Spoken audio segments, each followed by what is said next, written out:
Kimine göre karnivor diyeti sadece et, kimine göre balık, yumurta, hatta biraz süt ürünü de karnivor diyetine dahil edilebilir. Hatta bazıları meyve bile ekliyor. Peki en karnivor sizce hangi karnivor? Sadece et mi yoksa yumurta, süt ürünleri hatta bal da dahil edilmeli mi? Ben cevabımı videonun sonunda paylaşacağım. Uyanıklık yapıp sona atlamayın ama. Çünkü arada önemli bilgiler paylaşıyorum. Hazırsanız başlıyoruz. Karnivor diyeti nedir? Karnivor diyeti denildiği zaman etçil camiasında genel kanı bunun sıfır karbonhidrat veya sıfır sebze tüketimine dayalı bir beslenme çeşidi olduğudur. Yani hayvansal olmayan hiçbir gıdaya izin yok. Bu yüzden genellikle karnivor diyeti zero carb ya da sıfır karbonhidrat diyeti ya da sebzesiz beslenme, sebzesiz diyet olarak da anılıyor. Ancak etobur beslenmenin tanımını daha geniş yapanlar da var. Bunlara göre günlük kalori ihtiyacının %70'ini hayvansal gıdalardan karşılayan herkes karnivor olarak, etçil olarak kabul edilebiliyor. Kalan %30 kaloriyi sebzelerden, hatta az miktarda tahıldan bile alsanız onların gözünde hala karnivor sayılıyorsunuz. İşte bu tanım farkları yüzünden ortaya pek çok etçil beslenme çeşitleri çıkıyor. Kimisi sadece kırmızı etle yetinirken kimisi deniz ürünlerini hatta süt ürünlerini de beslenmesine dahil ediyor. Şimdi gelin karnivor beslenmenin tüm türlerini en sıkısından başlayıp en gevşeğine, en rahatına kadar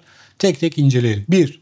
Aslan diyeti ya da Lion Diet. Aslan diyeti karnivor beslenmenin en katı türlerinden biridir. Sadece geviş getiren hayvanların etine, tuz ve suya izin verir. Yani sığır, koyun, keçi, geyik gibi hayvanların eti yeniyor, tuzlanarak yeniyor. Onun haricinde başka hiçbir şey yenilmiyor. Bu yaklaşım aslında bir eliminasyon diyeti. Genellikle ciddi alerjileri, bir takım otoimmün hastalıkları olan kişiler son çare olarak aslan diyetine başvuruyorlar. Burada amaç tüm gıdaları elimine edip sadece en temel ve en az alerjen besin olduğu kabul edilen etlere odaklanmaktır. Kişi kısa bir süre, örneğin 2-3 ay gibi aslan diyeti uygular. Ondan sonra beslenmesine yavaş yavaş bir takım şeyler dahil etmeye başlar. Ve vücudunun bu dahil ettiği şeylere tepki verip vermediğine bakar ve ona göre beslenmesini sıfırdan şekillendirir. Örneğin yumurta ekler, 2-3 hafta bakar, vücudu tepki verdi mi vermedi mi, yaradıysa beslenmesine dahil eder, yaramadıysa beslenmesinden çıkarır, arkasından başka bir şeyi dener.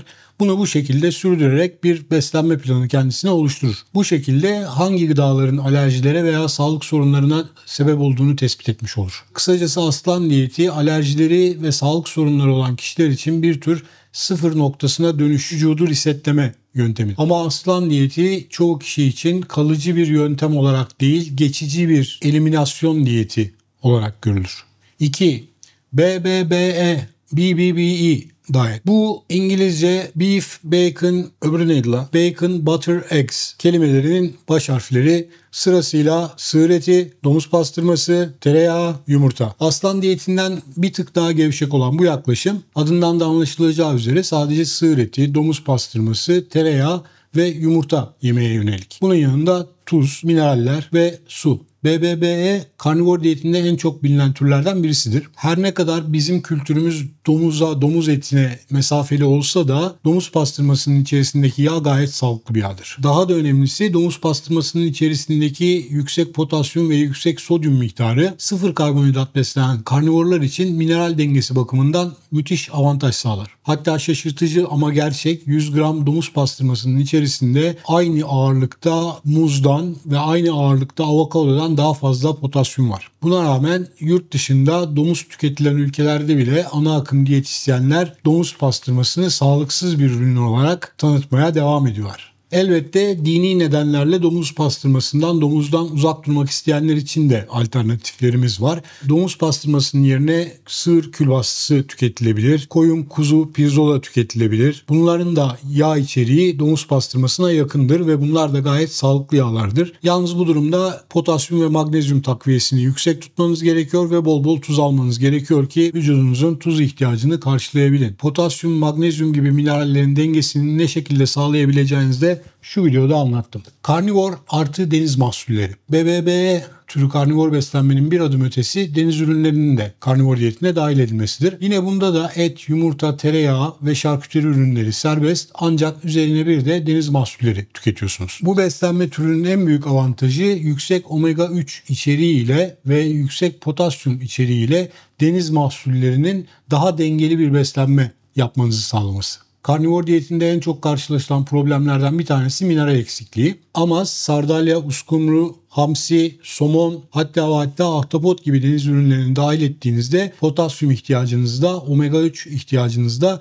karşılamış oluyorsunuz. Böylelikle omega 3, omega 6 dengeniz de sağlanmış oluyor. Özellikle de magnezyum ve potasyum ihtiyacınızı takviyelere bel bağlamadan doğal yollarla karşılamış oluyorsunuz. Ayrıca balıkların kalori yoğunluğu kırmızı etlere kıyasla daha düşük ki bu da zayıflama hedefleyenler için önemli bir avantaj olabilir. Öbür taraftan somon, uskumru gibi yağlı balıklar hem tok tutar hem de beyin ve kalp sağlığını destekleyen omega 3 yağ asitleri bakımından zengindir. Kısacası karnivor artı deniz mahsulleri şeklinde yapılan bir karnivor diyet bence hem sağlık cephesinde hem de kilo verme cephesinde diğer beslenmelerden biraz daha öne çıkıyor. Mineral dengesi böylelikle daha iyi kuruluyor. En yüksek anti-enflamatuar fayda sağlanmış oluyor ve uzun vadede sürdürülebilirliği artıyor. Üç tarafı denizlerle çevrili bir ülkede yaşıyoruz. Bunun kıymetini bilelim. Deniz ürünlerini soframızdan eksik etmeyelim. Hayvansal gıda tabanlı karnivor ya da animal based. Hayvansal tabanlı tüm gıdaları kapsayan bu yaklaşım animal based karnivor ya da nose to tail karnivor olarak anılıyor. Nose to tail burundan kuyruğa demek. Bizdeki tepeden tırnağının İngilizcesi. Yani sadece et değil, etin yanında deniz mahsulleri, sakatat, yumurta, süt ve süt ürünleri de tüketilebiliyor. Burada sığır, kuzu, av hayvanları, geyik, keçi, aklınıza ne gelirse bütün kırmızı etler dahil. Buna ek olarak sardalya, uskumru, somon, karides, ahtapot, kabuklular, yumurta, tereyağı, krema, peynir, kısacası yağlı süt ürünleri, yağlı süt mamulleri, mandıra ürünleri dahil. Bu yönüyle en sürdürülebilir ve çeşitliliği en fazla olan karnivor diyeti olarak öne çıkıyor.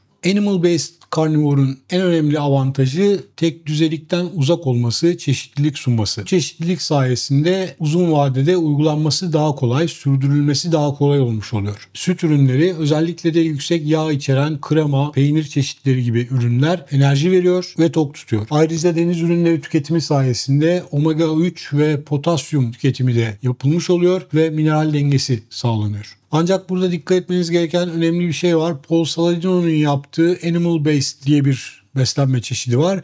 O Animal Based ile bunu karıştırmayın. O adam Animal Based diyor ama diğer taraftan balı ve meyveleri de dahil ediyor. Ne bal ne de meyveler asla ve kat'a karnivor besinler değiller. Burada bizim bahsettiğimiz hayvansal gıda tabanlı karnivor, animal based carnivore, sıfır karbonhidratlı, daha doğrusu sıfıra olabildiğince yakın, çünkü süt ürünlerinin içerisinde bir miktar karbonhidrat olabiliyor ama onu saymazsak sıfır karbonhidratlı ve tümüyle hayvansal gıdaya dayalı bir beslenme çeşidi. Özetle hayvansal tabanlı karnivor diyeti hem sürdürülebilirlik hem de sağlık bakımından avantajlı. Ama süt ürünlerine alerjisi olanlar için dikkat edilmesi gerekir. Bu bir. İkincisi de süt ürünlerinin içerisindeki karbonhidrata dikkat edilmeli. Süt ürünleri tüketilirken aşırıya kaçılmamalı. Bunlara dikkat edildiğinde hayvansal tabanlı karnivor gayet sürdürülebilir, gayet sağlıklı bir karnivor beslenme çeşididir. Dirty karnivor, keto karnivor, yalancı etçil. Bunları komple bir gruba topladım.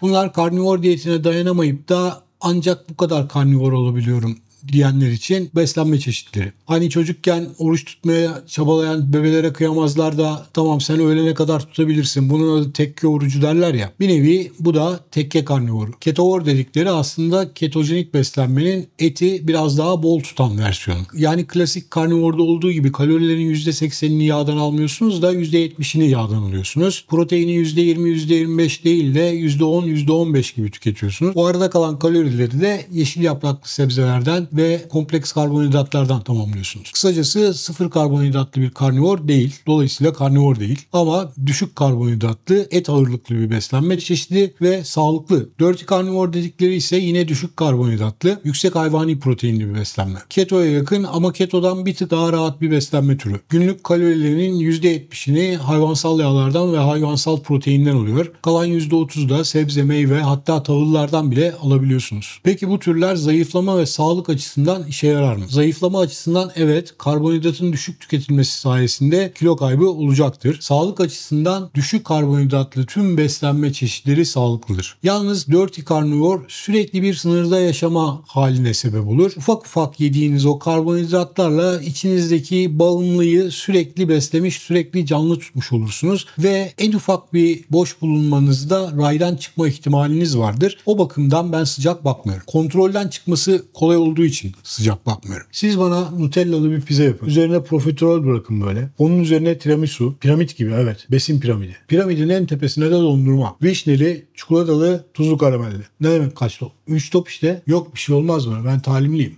Eski bağımlıyım. Özetle benim görüşüm Dirty Carnivore sağlıklı olabilir ama sürdürülmesi sıkıntılı olabilir diye düşünüyorum. Karnivor diyeti yapmaya niyetlenip de Dirty Carnivore'a kayan pek çok kişinin bir noktada zıvanadan çıktığına şahit oldum, kendim dahil. Kişinin sabrı, nefsi sürekli test edildiği için bir noktaya geliyorsunuz, boş bulunuyorsunuz, zıvanadan çıkıyorsunuz. Ondan sonra tekrar karnivora başlayana kadar canınız çıkıyor. Son olarak etçil artı meyve. Animal based. Ama Saladino'nun versiyonu olan Animal based. Bunun içerisinde meyveler ve bal da var. Eski bir karnivor olan Paul Saladino'nun popülerleştirdiği bu yaklaşım Animal based diet. Hayvansal tabanlı beslenme olarak biliniyor. Fakat hayvansal tabanlı karnivorla karıştırmamak lazım. Her ne kadar Paul Saladino eski bir karnivor olsa da bu versiyonun karnivor sayılıp sayılmayacağı tartışmalı. Aslında tartışmalı da değil. Bence karnivor falan değil yani. Çünkü işin içerisinde bal var, işin içerisinde meyve var. Her ne kadar bal hayvansal bir ürünmüş gibi görünse de düpedüz şekerdir. Şeker de kan şekerini hızla yükseltir. Aynı şekilde meyveler de içlerindeki fruktoz nedeniyle kan şekerini tavan yaptırır.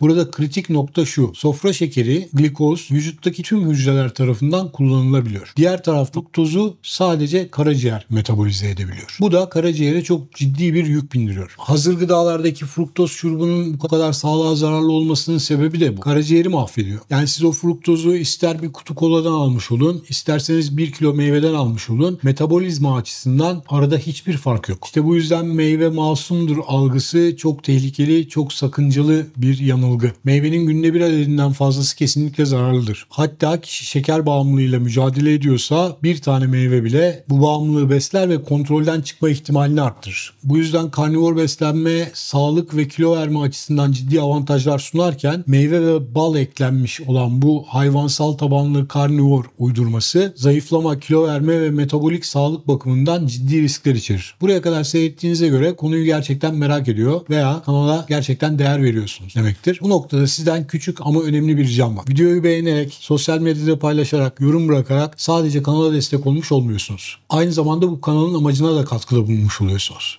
Daha sağlıklı, daha bilinçli, daha zeki gençlerin yetişmesine ve milletimizin geleceğine destek veriyorsunuz. Unutmayın, sizin bir yorumunuz ya da paylaşımınız yüzlerce kişiye ulaşmamıza vesile olabilir. Karnivor diyetinde baharatlar. Yorumlarda en çok gelen sorulardan bazıları şunlar. Sarımsak karnivor mu? Soğan karnivor mu? Etçil beslenmede baharat kullanabiliyor muyuz? Açıkçası ben bunlara çok takılmıyorum. Hatta ben bu soruları bayağı komedi olarak görüyorum. İşte hocam baharat caiz midir? Ne bileyim biftek yerken ağzıma kekik kaçtı, karnivorum bozulmuş mudur? Veya dayanamadım, havuç kıtladım, kefaret karnivor olarak kaç gün tutmalıyım falan gibi böyle mantıksız. Gerçekçi olun. Karnivor bir din değil.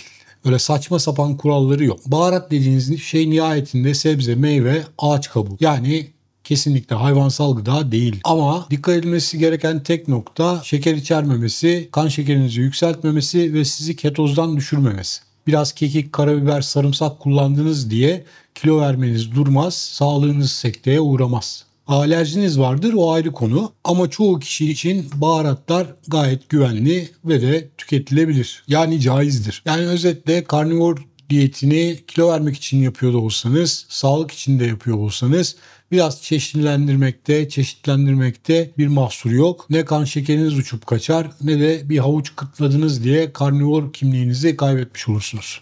Tekrar vaftiz olmanız falan gerekmiyor yani. Şimdi gelelim en önemli konuya. En karnivor diyeti hangi karnivor diyeti? Bu noktaya kadar anlamış olacağınız üzere bunun tek bir cevabı yok. Eğer ciddi sağlık sorunlarıyla boğuşuyorsanız, otoimmün rahatsızlıklarınız varsa aslan diyeti son güvenli limandır.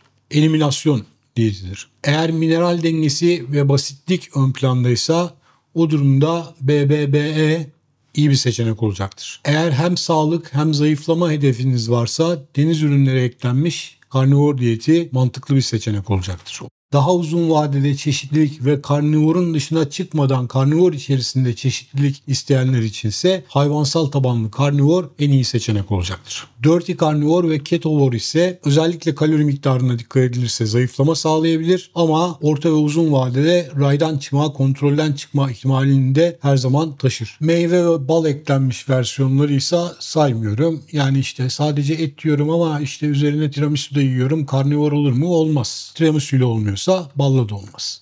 Yani benim kanaatim şu. Karnivor beslenme herkesin kendine yakışanı yemesin. Hayır ama cidden gerçek karnivor kişiye göre değişen bir tarif. Sabit bir tarif değil, bir nokta değil, bir spektrum. Hedefinize göre şekillendirmeniz gerekiyor. Zayıflama için en faydalı olan en basit ve en az karbonhidrat içeren versiyonlardır. Sağlık ve sürdürülebilirlik içinse çeşitliliğe olabildiğince izin veren ama hala hayvansal gıdalar içeren beslenme çeşitleridir. Dolayısıyla asıl soru hangi karnivor gerçek karnivor değil. Benim için en doğru karnivor hangisi? Hatta hayatımın şu döneminde benim için en doğru karnivor hangi karnivor olmalıdır? Diyor ve bir videoyu daha burada sonlandırıyorum. Her ne şekilde besleniyor olursanız olun kendinize iyi bakın, sağlıklı kalın, etçil kalın.